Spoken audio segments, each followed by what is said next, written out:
What's crack-a-lackin'? Welcome in to My Mind is a Weapon Fantasy Football Show. The best place for everything fantasy football. Every episode gets you one step closer to the goal of winning your fantasy football championship. From rankings, breakouts, sleepers, best ball drafts, DFS plays. If winning is your objective, this is the place to be. Let's piece the puzzle together and get you that trophy. Here's your host, SleezBall, right here on My Mind is a Weapon Fantasy Football Show. Are you ready for some football? We're ready for some football, baby.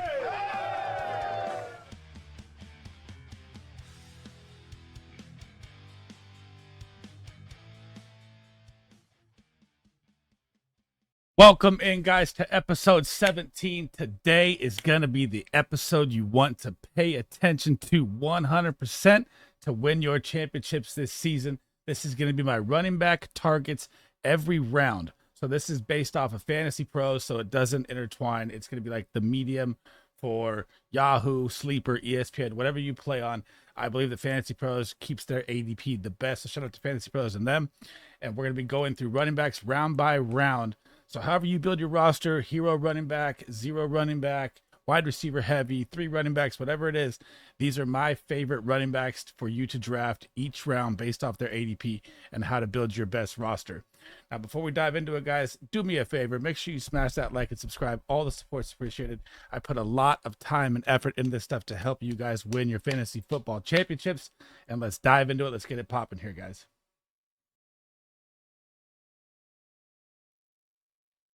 So before we dive into number one here, I'm not going to go that much into depth in my detail in the running backs because I've already posted my running back rankings video so you can see all my deep dive depth into the running backs. This is going to be quick, short, because I'm going to go through 16 rounds here of running backs with 2 running backs each. So you'll get 32 running backs I like through all the rounds. I'm going to start off with Breece Hall, the Lightning. Okay. So also this is based like kind of medium out the first round, right? Obviously, if you have the first pick, you're going to like CMC, even though, you know, he just had his cap straight. I'm not really too worried about that with 4 weeks to go in the season still. So I'm going to start off with Breece Hall, and I'm going to give you quick points about running backs, and we're going to get it going here. So why I love Breece so much this season. RB2 last year, didn't have Aaron Rodgers, didn't have a good offensive line, and still was the top 2 running back in the NFL. All Aaron Rodgers has to do is stay healthy. They have a top 3 offensive line ranked number 2 PFF, a top 5 defense ranked number 4 PFF. This team is going to get the ball back, get more opportunities. I still believe even if Aaron Rodgers goes down that he would still be a massive, massive value. But obviously Aaron Rodgers staying healthy would even boost him even more because he likes to dump the ball to running backs a ton. Breece Hall is going to be an absolute fantasy monster this season. And getting him at pick 6 ADP is ridiculous. The second running back I love to target in the second round is Saquon Barkley. I have him ranked as my RB2 overall. I cannot wait to see what he does being out of the Giants' turmoil. He was RB13 last year with a terrible team. Now he's going to get a top offensive line in the Eagles. Jalen Hurts, Jason Kelce is now gone as well. So people think the tush push and Jalen Hurts is going to take away his goal line touchdowns. No way in hell. Let me explain. The Eagles running backs for the past 3 years have been tiny scat backs. DeAndre Swift, Boston Scott, Kenneth Gainwell. Now you get a power running back in Saquon Barkley. This man is going to absolutely feast this year, and he's pissed off, and he got traded in division, which is crazy. He's going to run over the Giants like no other. I cannot wait to see this man play for the Eagles. Smash your pick on Saquon Barkley 100%. Heading into round 2, the number 1 player you're going to want to target, I don't care what anyone says, is Devon the Hurricane A-Chain is coming this season. My man is bulked up. He was RB1 in 7 metrics last season. I'm calling it right now that if he plays 17 games healthy, if you watched any of my videos before, this man will finish RB1. If he can play 17 game healthy, I fully believe that he will do it. You're going to have Raheem Mostert, who's age 32, had 14 injuries. Yeah, he had 21 touchdowns last year. I don't see that happening this year. It's not going to happen again. That was because of the A-Kane injuries. They bring in Jalen Wright as a backup piece because they know both of them are kind of scary injuries. I am willing to take the risk 100% because this man can win you a week by himself. If you can drop 50 points in a game as a rookie, third-round pick that's supposed to be a nobody, what are we talking about here? Draft this man at all costs. The second running back you're going to want to target in round 2 is Kyren Williams. I cannot believe the talk I'm hearing about Blake Corum, and everybody thinks that Blake Corum's going to take this guy's job. No, he is not. Kyren Williams was RB6 last year, missing 4 games, averaging CMC numbers. When you look at Blake Corum, he had a great year in college. He's got a lot of miles also used on his tires in college as well. And you got to think, oh, all those are garbage time too. Michigan was up 20-plus points in a lot of games. Kyren Williams has already come out with videos saying, if you ain't first, you're last. I dare you not to draft me. I dare you as well not to draft this man. I cannot stop loving Kyren Williams' value. Getting him at the end of round 2, sometimes he even falls to round 3 because people are scared. Unbelievable value. Now, if I draft Kyren, yeah, I do like the Corum handcuff as well, guys. It is a little higher priced, handcuff to afford, but still, give me Kyren Williams at all costs this season. Heading into round 3, the first running back you should be targeting is Isaiah Pacheco, the freight train. The plus, Jerick McKinnon, the third down back, is now gone. And now in camp, they're looking at Deneric Price, their Prince. They're looking at CEH. For some reason, I feel like the Chiefs just don't like this guy, even though he was good coming out as a rookie. This is going to be the full 3-down workload Isaiah Pacheco on an offense with Patrick Mahomes that not only has Travis Kelce, Rashee Rice, they draft Xavier Worthy, the deep ball threat that looks electric in camp. They get Marquise Hollywood Brown to go with it. You can book that the Chiefs are going to be scoring 30-plus points a game this season, a top offense, and this is 100% a piece of that offense that you want. The end of round 3, you want the volume king, Rachaad White. Do not buy into the Bucky Irving cutting into his workload hype like I've been saying all year with the rookies. Everyone falls to the hype because you're looking at fantasy football. It's coming back. NFL's coming back. All these rookies are here. It's still going to be the Rachaad White show. I know that his yards per carry last season were tough. I know that they lose Dave Canales, the offensive coordinator. I like the new offensive coordinator they bring in. I still believe that he's going to see a 1,200, 1,300-yard season between receiving and passing. So when you look at, he didn't have 1,000 yards rushing, and he still had a bad year. Look at the touches this man had, 272 touches. He also had 50-plus receptions. How do you not want a 300-touch volume at a man that's 25 years old? And an offense that's going to be close to the playoffs. I'm kind of worried about the Bucs making it, but I really, really love Rachaad White at the end of the 3rd round. Smash this pick. Heading into round 4, and this one makes no sense to me. I feel like within the next 3 to 4 weeks, he'll become round 3. That's why I have a 2 at the top. I'm willing to take him in the 2nd round. I love Alvin Kamara's value so much this season. He was RB14 last year with the 4-game suspension. He was 19 points per game, 3rd in running back points per game, and yet he's still going off the board in round 4. Make that make sense to me. He scored more points than anyone I named ahead of him. So Rachaad White, Isaiah Pacheco, not Kyren, averaged more. A-Kane got hurt. Saquon, he averaged more. The Saquon's in a new spot. This man is going to absolutely feast. Their offensive line is terrible. It's ranked dead last. It's probably worse than Bama's college team, right?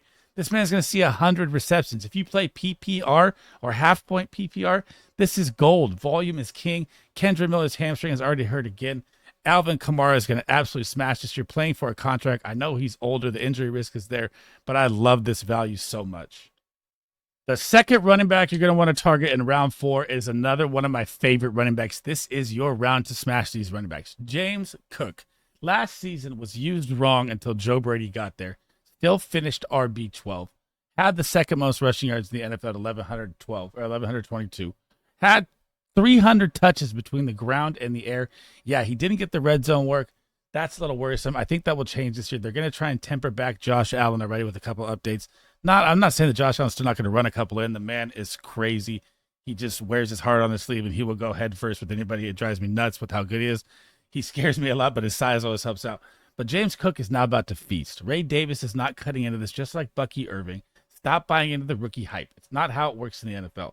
James Cook is about to see 300-plus touches, and they lose Stephon Diggs and Gabe Davis, his receiving game is going to go up even more. This is an absolute smash value pick, and I do not understand how he's going so low in ADP. Heading into round 5, you're going to catch a little theme here.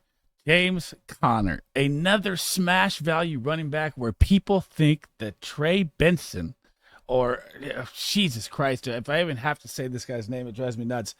Mercado de Macario, right, is now the backup running back in camp. I'm not saying that he's going to be, but this is the James Conner show. I know that he has a couple knick-knack injuries here and there. Now you get Marvin Harrison. Now you have Trey McBride at the top of his game. Now you have Kyler Murray, who last year, these numbers you're looking at for James Conner, Kyler Murray wasn't even back till week 10 off of ACL and wasn't even 100% healthy the whole season. And look at his numbers. He's still going off the board this late in the round. It is absolutely mind-blowing to me. This is a league-winning value pick here. Now, this one is also, like I said, with his injuries, I would love to handcuff this with Benson. That is a strategy I like. It's just very tough because they're so close in ADP. So, like, if I'm getting Conner in round 6 or 7, I got to get Benson like round 9 or 10, which that's tough. But I still love James Conner so much this season. Absolute smash value in round 5. The second running back I like to target in round 5 is Ramondre Stevenson.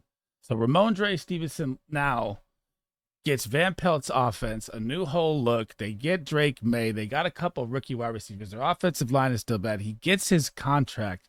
This is going to be a massive, massive workload for Ramondre Stevenson. His backup is Antonio Gibson. We know what he brings to the table. The only thing that worries me here with Ramondre Stevenson, and this is something someone brought to me on my show, which was Laquan from the NFL Network, which is amazing. Shout out to him. He brought up a stat to me that the Patriots offensive coordinator Van Pelt has never had a running back in his NFL career with 45 receptions. It scares me, him being the offensive coordinator with that, but with them being behind in 90% of the games this season, I don't know how that would not come to fruition this season. I think Ramondre Stevenson is an absolute smash value pick.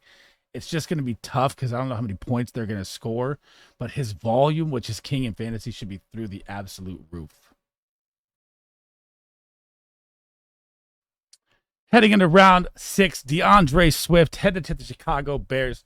Now, RB20 last year behind the Eagles offensive line. He had 1,000 yards last year, but the thing is, he only had 5 total TDs, right?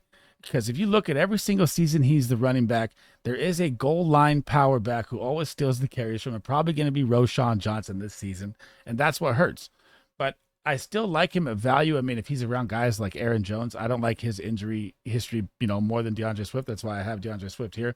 I am excited to see this offense. Shane Waldron does scare me as the offensive coordinator, but I still think DeAndre Swift is a good enough value here to build around. If you go wide receiver heavy earlier, you go 2 running backs earlier, and you wait and get Swift later, I like him a lot in round 6. We are finally here. Zamir White in round 6 is absolute league-winning smash value. Currently going off the board at ADP 17. You're going to look at his numbers. He finished RB 56 last year, right? The man only started 4 games. In the 4 games that he started last season, down the stretch, the end of the season, he was running back 9 overall. That is top 10 overall running back value in round 6. Make that make sense. Now, heading into this season, and he averaged 22 touches last season, by the way, per game. They act like he can't be a pass-catching back, and Dylan Labe and Camp and all the hype. Again, that's a 6th-round rookie. Stop buying into the hype. This is going to be the Zamir White show 100%. We've all seen Alexander Madison, the backup. No good there. Now, Devontae Adams, Jacoby Myers, they bring in 2 tight ends, Brock Bowers too. I could go on for hours and hours about how much I love Zamir White. I don't have enough time. I'm trying to keep each clip under a minute, but absolutely smash this value 100%. Heading into round 7, I mean, it never makes sense with me. Raheem Mostert. This guy had 21 touchdowns last year. That overall finish is wrong on that card, so don't pay attention to that. I messed that up. But if you're getting this guy in round 7, I know the injury scare is always there. This guy's had 14 career injuries. Which is absolutely crazy. But if you look at it in that term, you got to look at it in this term as well. All those injuries, his body really isn't worked to a 32-year-old man, which is why he can hit top 10 speeds in the NFL still at his age last season, going 20 miles an hour. You're in the Mike McDaniel offense. This is an unstoppable run game no matter what. Doesn't matter which running back's back there. I still think Devon Akin's going to go nuts. But if you can get it, he's going to get 10-plus touchdowns. And he's going drafted in the 7th round. It's insane to me. This is a must-draft player in Raheem Mostert. The second player in round 7, or second running back you're going to want to target in round 7 is Tony Pollard. Now look at these numbers. He was RB14 last year with 252 touches and 1,000 yards, and he was coming off major injury. And you could even see on like a 70-yard breakaway last year. He got snagged out of the open. Why? Because he was never fully healthy. He was grinding it out. It still was a top 15 running back, goes to Tennessee. They're saying it's going to be a split share. Tony Pollard right now. They're both ranked atop the depth chart. I saw the update. I still think it's going to be a 65-35, 60-40 split between him and Tyjae Spears. And the passing volume here, the offense is going to look different. The O-line shuffled up a little bit. It's not that great. But the thing you have to look at is there's no more Derrick Henry. So this is going to be a full different passing attack. And what is Tony Pollard and Tyjae Spears both good? I'll get to Tyjae later. He's on the list. But they're both great pass catching backs. And if you've been watching camp, he's already hitting Pollard on wheel route bombs all day. I absolutely love Tony Pollard's value this year. I think people are sleeping on him a ton. Heading into round 8, the running back you're going to want to target, which is very, very risky, is Nick Chubb. Now, I know last year he had that gruesome knee injury that we all watched his knee just buckle. And everyone's going to tell you, oh, you know, he's not going to be back till week 10. That could be true. But one thing you never do is you never judge a man's work ethic. And if you've been watching this guy's videos and how bad he wants to get out there, benching 500 pounds, hitting the cone drills, hitting the runs, hitting all these workouts, and he's way ahead of schedule. I still know it's scary, but you have to look at it like this is like the Browns are in championship mode. Their roster is ready. If Deshaun Watson can stay healthy and play football again and care to play football, Nick Chubb is going to feast. They have the top offensive line. They have a top defense. This team is going to absolutely be manhandling people in the trenches, and Nick Chubb is going to thrive. And I'm going to call it right now that he is a league winner down the stretch of this season. The second running back you're going to want to target in round 8 is Austin Eckler. Now, I know you're going to look at last year and think that, oh, he's getting old, he's getting washed. Yeah, he's getting up there in age, but he was also injured last year as well. And if you're willing to draft Alvin Kamara, you're willing to draft Derrick Henry, you're willing to draft all these older guys, why are you not willing to draft Austin Eckler too? This man was a fantasy freak of nature for years. Now you get in a Washington Commanders system. You're going to have a top 5 paced offense. You're going to have a very, very bad offensive line with a rookie quarterback. What does all of that tell you right there? Ding. It's going to tell you that the passing volume to the running back is going to be immaculate. We all know that Brian Robinson, although the updates are coming out that he's a good pass catching back, he is nowhere near Austin Eckler. This is going to be absolute smash value, flex play weekly from a team that could be in shootout games. Their defense is bad as well. I love this pick a ton in round 8. Austin Eckler, give it to me all day. Heading into round 9, as we just talked about Tony Pollard, I'm going to wait a little bit here and get Tyjae Spears, finishing last year RB35, 100 attempts, 453 yards on the ground, 2 touchdowns. Also had a ton of work through the air, which is where he thrives, which I talked about Tony Pollard as well. Now, the only kind of concern I have with him is over his career from college to pros. He's had 2 major ACL injuries. He is a tinier back. I still love the workload he's going to get. I just like Tony Pollard better. And a lot of people are on the other side of the Tyjae Spears fence side. Give me the actual true runner down the middle that's going to carry the ball like Tony Pollard does over Tyjae Spears. But I still love Tyjae Spears, but that's why I like Tyjae later in the drafts. So if you're, thinking, or you play 1 point PPR or half point PPR, you're thinking, oh, I want Tyjae Spears later, give me that passing volume later. I'm okay with that. I like both these running backs. I just like Tony Pollard a little better. The second running back you're going to want to target in round 9, and we have kind of the same theme here because they're all drafted around the same ADP, is Brian Robinson Jr. So he goes a little bit after Eckler, about 10 picks after him. Now, last season, 178 attempts, 730 yards, 5 touchdowns. The problem I have and why I have him lower than Austin Eckler, just like the Tyjae, Tony Pollard situation, some people will have Tyjae higher, some people will have Brian Robinson Jr. higher. I believe that Brian Robinson Jr. is going to be behind Austin Eckler purely because their offensive line ranks 28th. And what happens when your offensive line ranks 28th? You don't get to run the ball that much. And when you don't run the ball that much, you're going to have to be passing more, which is why I like Austin Eckler at a better value. Yes. Will Brian Robinson be getting the goal line work? Yes. That is an upside that I probably like him over Eckler. But we don't know that yet because Austin Eckler was good at the goal line too, even for a small back. So I'm tempering my expectations here. I still love his value 100%. I just like Eckler's better, just like the other situation as well. Heading into round 10, you're going to want to eat up Ezekiel Elliott. I know that you're looking at camp reports right now of Rico Dowdle looks great and he's going to be the RB1. I don't really buy into that, although I do like drafting Rico. I mean, 100%. He falls about 2 rounds later, but I like better running backs than him in that situation. We'll get to that later. Why I like Zeke so much is the goal line work. And if you looked at him last year, so he finished RB32 when Ram went down for 4 games. This man was putting up 20 points a game. Looked great in the receiving game. And the plus side is last season, he didn't put any miles on the tires, man. 184 attempts. Yeah, it all came late in the season. He wasn't worked as the true Zeke back he's been for years. So he's going to be coming in fresh, back to his hometown in Dallas, rejuvenated with the crowd again. He's going to be lights out. I absolutely love the Zeke value. I think it's crazy that he's going this late in drafts. The second running back you're going to want to target in round 10 is absolutely mind-blowing to me. Jerome Ford.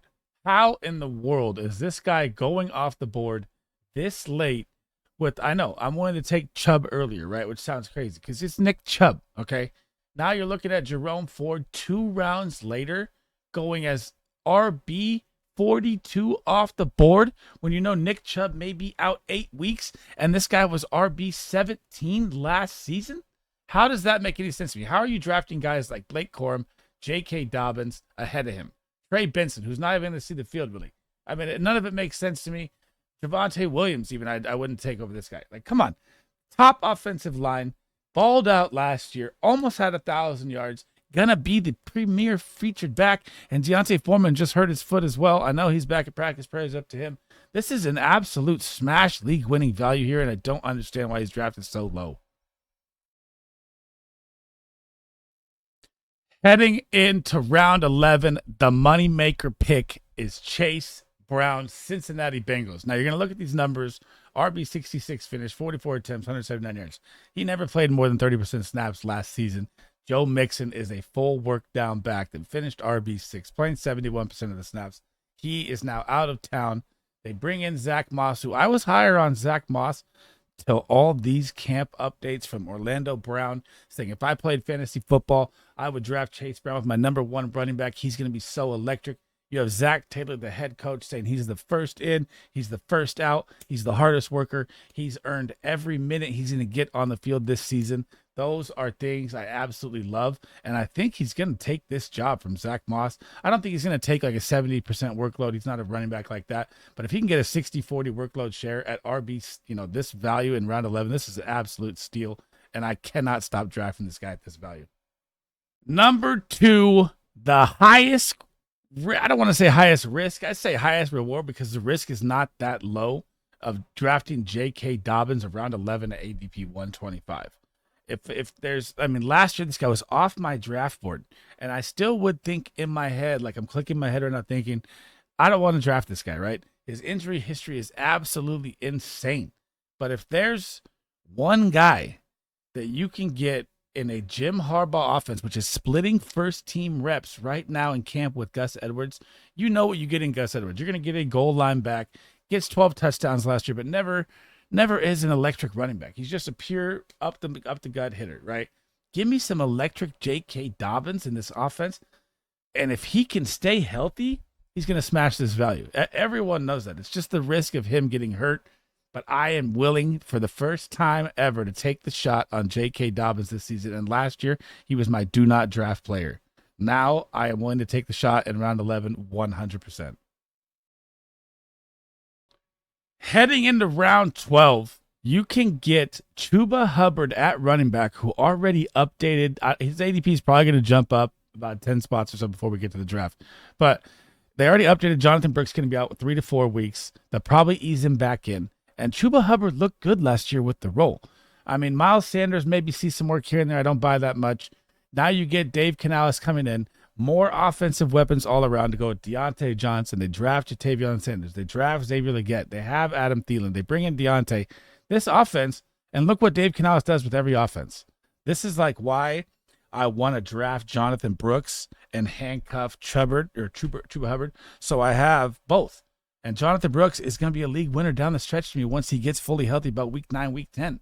And this Panthers offense is going to be potent. Their offensive line gets better. Dave Canales makes every team better. Look what he did for Geno Smith at Seattle. Look what he did for Baker Mayfield in Tampa. All he does is thrive. This is going to be an absolute value play for your first 4 weeks of fantasy football, and I love the pick. Round 12, the running back you should be targeting is 1,000% Ty Chandler. Aaron Jones is one of those guys that is off my draft board this season. Heading into age 30, Aaron Jones is 5 MCL injuries to just the right side of his knee. I look at it, when I draft Ty Chandler, I think I'm drafting the Vikings starting running back. That's how that's how high I am. That's how much I love this value. And you have to look at it like this.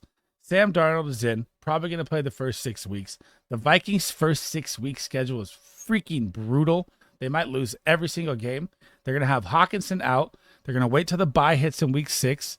Then you're going to see we don't know what's happening with Addison either. His court case is in October. Then you're going to see Hawkinson back. Then you're going to see J.J. McCarthy. Then you're going to see Ty Chandler. I'm telling you, I don't think Aaron Jones makes it even past week 6. I'd be surprised if he does. I'm not wishing an injury on anybody.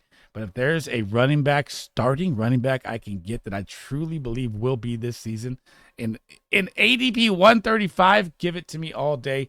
And if you're drafting Aaron Jones as well, you better be handcuffing him with Ty Chandler. Round 13 is going to be Tyler Algier, and I cannot believe the updates that I'm seeing. So if you've watched any of my other videos too, one of my favorite plays, if you take Bijan early, you can get Tyler in round 13 as a handcuff. That's absolute smash value, because if anything happens to Bijan Robinson, God forbid injury, Tyler Algier is an instant RB1. Now, according to updates that have just hit, it looks like Tyler Algier may be even seeing more work than we think. I just saw an update that said they're going to lean on him in some games. I am absolutely mind blown by this. Why are they not letting Bijan loose? I thought Arthur Smith was the problem. Maybe we don't know what the problem is, but I hope these are reports that I just don't want to hear, because I want to have like a petition going out, hashtag free Bijan, if this is really going to happen. But Tyler Algier, if you can get round 13, this is production value that could actually be a flex play if these updates are real, especially on bye weeks. So, I mean, this is a smash value for me in round 13, 100%. It's time to talk about my guy, Jaleel McLaughlin, in round 13, the second running back you should be targeting. Why I love this undrafted guy so much. Last season, came in as not even a talk of the team, nothing in camp, worked his ass off, worked his way into the rotation. Not only that, averaged 5.8 yards per carry. Look at his attempts, 78 attempts, 410 yards. The man is a muscle hamster, Doug Martin type dude. And here's why I love him so much. The Broncos, rookie quarterback, probably going to win 4 games, probably playing behind 90% of their games, probably going to win 3-4 games. Javonte Williams has no contract with the team. Sean Payton is talking him up. Everybody talks him up every offseason and nothing happens. I don't like Javonte Williams is my do not draft player this year, 100%. I don't care about his value. I don't care about nothing. I know he's not going to produce in a top 20 way at all. Jaleel McLaughlin, to me, will be a top 20 running back that you can literally draft at about running back 53 right now. So this could be a flex play weekly, and I'm telling you, he's going to be one of my biggest steal calls of the year, and everyone's going to regret it that drafts Javonte Williams. Round 14, someone I am so bullish on is rookie Tyrone Tracy Jr. Now, coming out of college from Iowa, was a wide receiver, transferred to running back. So you know this man has hands. You know he's going to work a third down role to start with. And the update just hit yesterday that he is locked in as the RB2. And why I like him so much this season is the same reason I like Jaleel McLaughlin instead of Javonte Williams, instead of Devin Singletary. Now, I don't hate Devin Singletary. He's going to see a massive workload. I get all that. But my problem is you have Daniel Jones, Danny Dimes. The Giants aren't going to be good. They're going to win 5-6 games, just like the Broncos, going to be bottom tier. I know the Giants' defense is very good, but I don't trust Daniel Jones. Now, what happens when your season is falling apart? You start to look at what you have in younger guys. I can see week 9, week 10, Tyrone Tracy's workload pushing up, and he is electric in open space, man. I'm telling you, you have to watch this guy's video. I've been scouting this guy. I love this pick. I've been trying to get him everywhere I can. Best ball, redraft, dynasty, everything. Give me Tyrone Tracy all day at this ADP. The second running back you should be looking at in round 14 to build your roster around is Bucky Irving. Now, especially if you draft Rachaad White in the third, this is an easy handcuff play in the 14th, 100%. My bad, got the hiccups going at the wrong time. So now you're going to have him. The camp updates are there that he's already fitting into the scheme, just like Oregon. The scheme's there. Do we think Rachaad White is going to lose a couple touches? I always give that rookie hype of don't fall for it. In this situation after last year, I think Bucky Irving will see probably 2 to 3%, 5%, maybe more carries than other running backs, just because Rachaad White couldn't get it done on the ground last season. He killed it through the air. He's still going to kill it through the air, but Bucky Irving is going to come in, and I just feel like that electric acceleration speed is going to be what is missing with Rachaad White in the run game a little bit. I'm not saying he's going to pass Rachaad White. I'm not saying Rachaad White's not one of my favorite running backs. Obviously, I had him in the third round, right? So don't get that twisted in any way. I just really, really like what I see from Bucky Irving more than the other running backs I see, and it's one of the favorite handcuff pieces of mine to have. And I think if anything happens to Rachaad White, God forbid an injury, man, this man's going to explode. Round 15, the Hulk, Braylon Allen. The fact that he's still this low on the board is crazy to me, because if you look at the production Breece Hall had last year, and if Braylon Allen has already locked in the RB2 role this early in camp, he's absolutely thriving. And I truly believe that he's drafted to the wrong team. I wish the Cowboys would have taken a stab at him. But if I can get Braylon Allen, I could get Breece Hall in the first round, and I could come back and get Braylon Allen as a handcuff in the 15th. Why am I not doing that at all costs? I'm even willing to go up around for this guy. Like, I love Braylon Allen so much. I'm so mad that he fell to the Jets. I wish you'd see him with an opportunity. I know he had a couple fumbling issues, but look how big this dude is. This is like dude, like Jerome Bettis on steroids in shape, man. The guy looks freaking huge. I might even say he might get a couple goal line carries. I mean, who's going to stop this guy at the goal line? I'm enamored with him. It's just being behind Breece Hall. He's not going to see much work, but he's an absolute monster handcuff piece in round 15. The second running back you're going to want to target in round 15 is Roschon Johnson, not Khalil Herbert. Roschon Johnson for me. Last season, when he came in, so when you're looking at his numbers, let's back it up here. It's running back 49, 81 attempts, 352 yards, 2 touchdowns. Coming out of Texas as a rookie, you didn't really get to see much Roschon Johnson last year until the end of the season. And I was hoping that the Bears would give him the shot to be the RB1, but they brought in DeAndre Swift on a contract I think that is overpaid for DeAndre Swift. But, I mean, Roschon Johnson's going to get the goal line work. You're going to get a running back right here in round 15 that could be a flex play weekly just for the touchdown upside in a high-powered offense. And I truly believe that he's super undervalued. Yeah, it could be Khalil Herbert. It could be flipped. I don't know yet. We saw preseason game 1, the Hall of Fame game. Roschon Johnson was out there first. Gives you a little indicator, not a lot, but I just love what I see from him. I also like Khalil too. I'm just going to lead Roschon because of the size, and I truly believe he's going to be the goal line back over Khalil Herbert or DeAndre Swift. So this is insane value. And if you're drafting DeAndre Swift in the 6th, why would you not be taking a shot at Roschon or Khalil to handcuff them anyways in the 15th round? You should do that. I love Roschon Johnson at value this season. Round 16, we're in the nitty-gritty here. It is going to be Dameon Pierce. I know he looked a little sluggish last year, but the camp updates this year are already hitting that he's looking a lot better. We don't even know if they're trying to move him either, because they brought in Cam Akers also, which is very interesting to me, coming off, the major Achilles injuries that he's had in his career. But if anything happens to Joe Mixon has been a pure 3-down back workhorse his whole career. At 70% plus almost every single year of his career. Now, if anything happens to him in this high-powered of an offense, do we really think that Cam Akers would be the backup that's going to split work with Dameon Pierce or Jawar Jordan? I don't think so. I think this handcuff role is going to be locked up as long as he's not traded again. Like I said, there's been some rumors here and there, nothing official. But if Dameon Pierce, if anything happens to Joe Mixon, who would not want the running back on one of the most powerful offenses in the NFL? Give me Dameon Pierce in round 16 all day, every day. If I'm banking on a running back that I think is going to have value to be an RB1, better than a split back, kind of backfield look at it. Round 16, RB2, one of my favorite shots, just like I talked about Jaleel McLaughlin. Audric Estime, the bully from Notre Dame. Look at those touchdown numbers from college. 18. If they get near the goal line, do you really think you're going to see Javonte Williams or Jaleel McLaughlin? Nope. I think by week 5, week 6, you're going to see more Audric Estime than people actually believe. He's been lighting it up in camp, and you have to. The problem is when you look at it, is the Broncos. How many times are they really going to be at the goal line, right?